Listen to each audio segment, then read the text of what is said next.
Yo, what's good everybody? It's 40. You know, when it comes to making hits, that boy Drake, he's got that special something. The man's flow is effortless. Whether he's spitting fire or serenading you with those smooth melodies, it's like he's speaking directly to your soul. But let me tell you, there's a whole lot of magic that happens behind the scenes to get that sound. We're talking about a carefully crafted vocal chain, every piece chosen to make his voice shine. From the moment he steps in the booth, it's all about capturing the raw emotion, that vulnerability that connects with people on a different level. So today, I'm gonna take you inside the lab and break down Drake's secret vocal chain. We're going deep, fam, uncovering the tools and techniques that make his voice sound so good. Trust me, this is some next level knowledge right here. It all starts with the microphone, the unsung hero of the recording process. Now Drake, he's got his favorites, and one that always delivers is the Neumann U87. This mic, man, it's legendary. It's like the Rolls-Royce of microphones. Smooth, warm, captures every nuance of his voice. Whether he's laying down those hard-hitting bars or hitting those high notes, the U87 just gets it right. But hold up, we don't stop there. Sometimes we switch it up and bring in the big guns, the Sony C800G. This mic, it's in a league of its own. It's like looking through a crystal clear window into Drake's soul. The detail, the clarity, it's unmatched. Especially when he's in that melodic bag, the C800G makes those vocals sparkle. Now I'm talking about capturing the essence of Drake's voice, that raw emotion that resonates with millions. And trust me, these mics, they don't miss a beat. They pick up every breath, every inflection, every bit of that raw talent that makes him who he is. We ain't just talking about capturing sound, we're talking about capturing a vibe, a feeling, and with these mics, we're able to bottle that up and share it with the world. It's about creating an experience for the listener, something that feels real, something that makes them feel something. And let me tell you, when Drake steps up to the mic, something special happens. It's like the air in the room changes. He gets in the zone and the mic becomes an extension of himself. It's like he's pouring his heart out directly into it. Alright, so we got the raw vocal signal, right? But we ain't done yet. We gotta warm it up, give it that analog love. That's where the preamps come in. And let me tell you, we don't mess around with these. First up, the Avalon VT737 Spe. This ain't your average preamp, fam. This thing is a beast. It's got tubes, man, glowing hot, adding that vintage warmth and character that you just can't replicate with plugins. It's like wrapping Drake's voice in a warm blanket. But sometimes, we need that classic vintage vibe, that grit that only comes from years of use. That's when we call on the Neve 1073. This thing is a legend, man. It's been used on countless classic records, and it adds this depth and richness to Drake's vocals that's just undeniable. We're talking about shaping the sound, adding that subtle coloration that makes it pop. It's like taking a good steak and adding just the right amount of seasoning. It brings out the flavor, you know what I'm saying? The preamp stage is where we start to add that 40 magic, that signature sound that people have come to expect from a Drake record. Now, we gotta talk about compression, man. This is where we make sure Drake's vocals sit perfectly in the mix, hitting hard but never too loud. It's all about control, about taming those dynamic peaks and valleys. One of our go-to compressors is the Universal Audio 1176. This thing is a classic for a reason. It's got that fast attack, that punchy sound that just makes drums and vocals slam. It's like giving Drake's voice a shot of adrenaline. But sometimes we need something smoother, something more transparent. That's when we turn to the Teletronics LA2A. This compressor is like velvet, man. It smooths out those rough edges without sacrificing any of the warmth or detail. It's perfect for those smooth, melodic hooks that Drake is known for. We're talking about finding that sweet spot, that perfect balance between dynamics and control. It's like a dance, you know?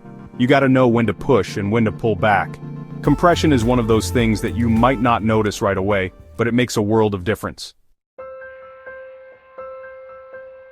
Alright, let's talk about EQ, the sculpting tool of the audio world. This is where we fine-tune the tonal balance, cleaning up any muddiness and making those vocals crystal clear. Now, when it comes to EQ, precision is key. We ain't talking about just cranking knobs here. We're talking about subtle boosts and cuts, shaping the sound with surgical precision. And our weapon of choice? The FabFilter Pro Q3. This plugin, man, it's like having a surgeon's scalpel for your audio. It lets us target specific frequencies with pinpoint accuracy, cleaning up any unwanted resonances or muddiness that might be cluttering up the low end. But it's not just about cleaning up, it's about enhancing. We might boost those high frequencies just a touch, adding a bit of air and presence to Drake's voice. Or maybe we'll scoop out a little bit of the mids to create space for other instruments. It's like we're sculpting a statue, man. We're chipping away at the excess stone, revealing the beauty that lies beneath. Now let's talk about the elephant in the room, auto-tune. Look, Drake's got a voice like butter, but even the best singers can benefit from a little pitch correction here and there. It's about consistency, about making sure every note is perfectly in tune. But hold up, we ain't talking about that over-the-top robotic sound. We're talking about subtle enhancements, using auto-tune as a tool to refine, not redefine. And our go-to plugin? Antares Auto-Tune, the industry standard. We use it sparingly, just a touch here and there to smooth out any imperfections. It's like airbrushing a photo. You're not changing the person's features, you're just enhancing their natural beauty. And let me tell you, when used correctly, auto-tune can be invisible. You won't even know it's there. Alright, let's talk about space, man. Not outer space, but the sonic space we create with reverb and delay. This is where we add depth and dimension to Drake's vocals, making them sound like they're in a cathedral, a concert hall, or maybe even another dimension. One of our secret weapons is Valhalla Vintage Verb. This plugin, man, it's got everything from classic plate reverbs to lush hall reverbs. It's like having a whole collection of vintage hardware at our fingertips. We might use a touch of plate reverb to add a bit of shimmer and shine to Drake's vocals. Or maybe we'll go all out with a cavernous hall reverb to create a sense of grandeur and space. And then there's delay, the echo effect that can add so much rhythm and movement to a vocal. Our go-to plugin for this is Soundtoys Echo Boy. This thing is a beast, man. It's got everything from classic tape delays to mind-bending modulated echoes. Now all of this magic happens inside the computer in a digital audio workstation, or DAW for short. Our weapon of choice? Pro Tools, the industry standard. It's like the cockpit of a spaceship, man, with all these knobs, buttons, and faders. But it's not just about the DAW itself, it's about the plugins.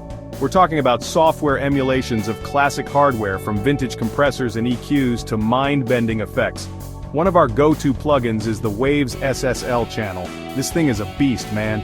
It's a faithful emulation of the legendary SSL console, known for its punchy sound and smooth EQ. We might use it to add a bit of analog warmth to Drake's vocals, or maybe we'll use its powerful compressor to tame those dynamic peaks. And then there's Isotope Nectar, a suite of vocal processing tools that's like having a vocal producer in a box. It's got everything from pitch correction and harmonization to de-essing and breath control. We might use it to sweeten up Drake's vocals, or maybe we'll use its powerful harmonizer to create lush backing vocals. And let's not forget about Soundtoys Decapitator, a saturation plugin that can add a bit of grit and warmth to any sound. Now, after all that processing, it's time for the final step: mixing. This is where we take all the individual tracks, vocals, instruments, everything, and blend them together into a cohesive whole. And let me tell you, mixing a Drake record is no easy feat. It's like conducting an orchestra, man. You gotta make sure every instrument has its place, every vocal sits perfectly in the mix. But it's not just about technical precision, it's about feeling, about capturing the emotion of the song. And that's where I come in. I've been working with Drake for years, man. We got a connection, a mutual understanding of what sounds good, and when it comes to mixing his vocals, I got a few tricks up my sleeve. First off, I like to keep things clean, man. No unnecessary clutter, no over-the-top effects. Just Drake's voice front and center, shining through the mix. I might use a bit of EQ to carve out some space for his vocals, or maybe I'll add a touch of reverb to create a sense of depth and dimension. But for the most part, I let his voice speak for itself. And when everything comes together, man, it's like magic. Drake's voice soaring over the music, every word, every breath, every inflection crystal clear. It's about creating an experience for the listener, something that transports them, something that makes them feel something. So, there you have it, fam. That's a glimpse inside the world of Drake's vocal chain. From the microphones to the preamps, the compressors to the EQs, the reverbs to the delays, every piece of gear, every plugin, every setting is carefully chosen to capture the essence of his voice. But it's more than just gear, man. It's about the people, the engineers, the mixers, the producers who work tirelessly behind the scenes to bring his vision to life. It's about the countless hours spent tweaking knobs, adjusting faders, and listening intently to every nuance of his voice. And at the end of the day, it's all about the music, man. It's about creating something special, something that connects with people on a deeper level, and that's what Drake's music does time and time again.